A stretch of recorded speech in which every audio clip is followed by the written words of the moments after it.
Let's talk about caffeine, the most popular and socially acceptable drug on the planet, and why I quit. The discovery of coffee, our most common way of consuming caffeine, is accredited to Ethiopia in the 9th century. Legend has it, a goat herder named Calde noticed that his goats were particularly energetic after eating the berries from a certain tree. Curious, Calde tried the berries for himself and realised that they had the same effect on him. The legend continues that Calde took these berries back to his village and told the monk about his experience. The monk deemed the berries to be the work of the devil and threw them into a fire. Soon after, a sensual and powerful aroma filled the room. The monk ordered that the roasted berries be immediately pulled from the fire and put into hot water to preserve the smell. Upon drinking the mixture, they experienced a peaceful, warming and calming sensation. The after effects were just as powerful, as they were able to stay alert and discuss important matters for longer. We had to wait until the 1650s for caffeine to enter Europe, and it quickly replaced alcohol as the most widely consumed beverage. Fast forward about 1200 years from the legend of Calde, and we now have locations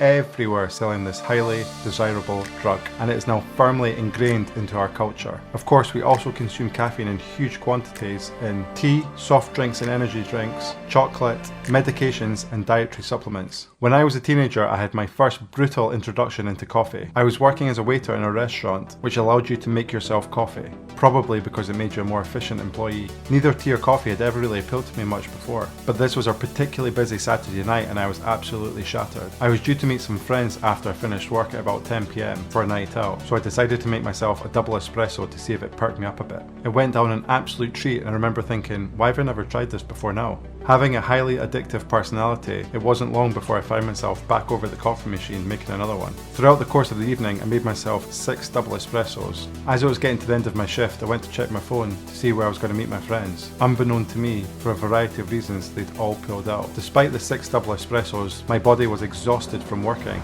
so I just went home to bed. Oh dear, I will never forget this night. Despite being tucked up in my bed, in my mind I spent the whole night running around the restaurant, taking orders, clearing tables and making drinks. It was relentless, I just couldn't switch off. I kept trying to relax, but the harder I tried, the worse it got. I remember getting up the next morning having had no sleep at all and felt absolutely horrendous. Many years later, I got really addicted to cans of fizzy juice containing caffeine. I remember realising it was a bit of a problem. After a few months of taking them, I was going through a case of about 24 cans in 3 to 4 days. I always took a can with me to have when I took my dog for a walk. One time when I was heading out for a walk, I realised that I'd forgotten to pick up a can and I actually started to panic. I decided I needed to stop and I went cold turkey. For 10 days I had some of the worst headaches I'd ever experienced and felt absolutely horrible and depressed. Later I realised that a lot of this was due to the caffeine withdrawal. Because of its effects on adenosine and because of adenosine's relationship to the way that nerve cells connect to vasculature, to blood vessels and capillaries, that when they stop drinking caffeine, they actually get changes in blood flow and they get headaches. And so you're either hyperperfusing the brain and head. There's a compartment between the brain and skull, it's called the meninges, and it's very heavily vascularized. Your brain is very heavily vascularized. For chronic caffeine users, the blood vessels actually dilate when people drink caffeine because they're caffeine adapted.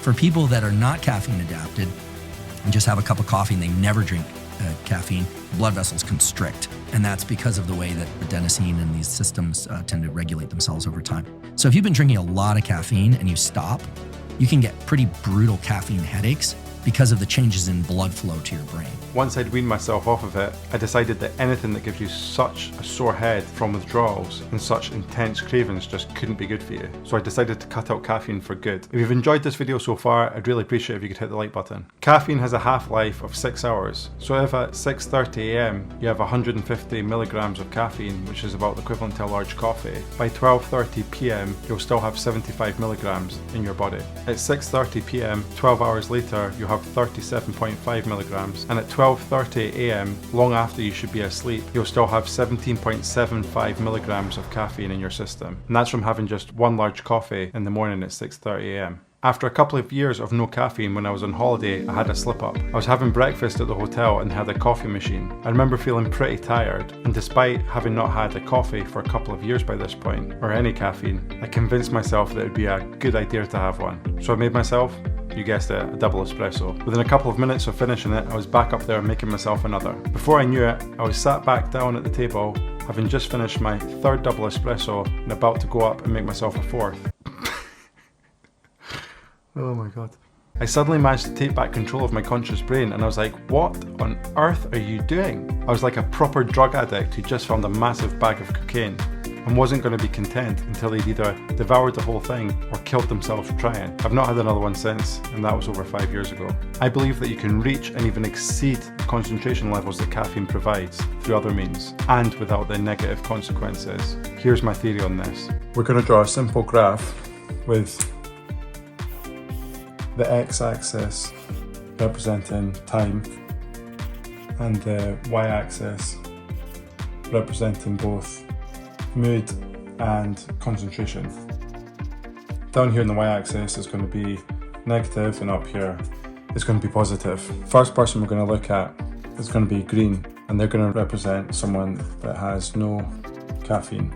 This is someone who doesn't really have any good or bad habits. They just kind of go with the flow, and their mood and concentration over time may look something like this. They're neither up nor down. The next person, red, is much the same as green, however they are someone that takes caffeine. On a daily basis, say several cups a day of coffee, and their mood and concentration over time may look like this. Comparing the two, if we look at red, a word that we might associate with them is erratic and possibly dependent, given the fact that when they're coming back down here, they're having to take something again to get them back up again, and then they're dropping down and it's going up and down, up and down, up and down all the time. And that is associated with the fact that it's a drug. Comparing red to green, words that might be spring to mind would be stagnant and stationary. You can see that the red line starts to dip more into the negative mood and concentration than the green, and then needs the injection of caffeine to get back up to a similar level. The next person we're going to look at, blue, who practices multiple positive, consistent lifestyle habits like exercise, sleep, meditation, diet, deep work, and delayed gratification. They would likely look like this over time. The next person, purple, is going to do all the same things as blue, but they're also going to take caffeine sparingly, say once a week.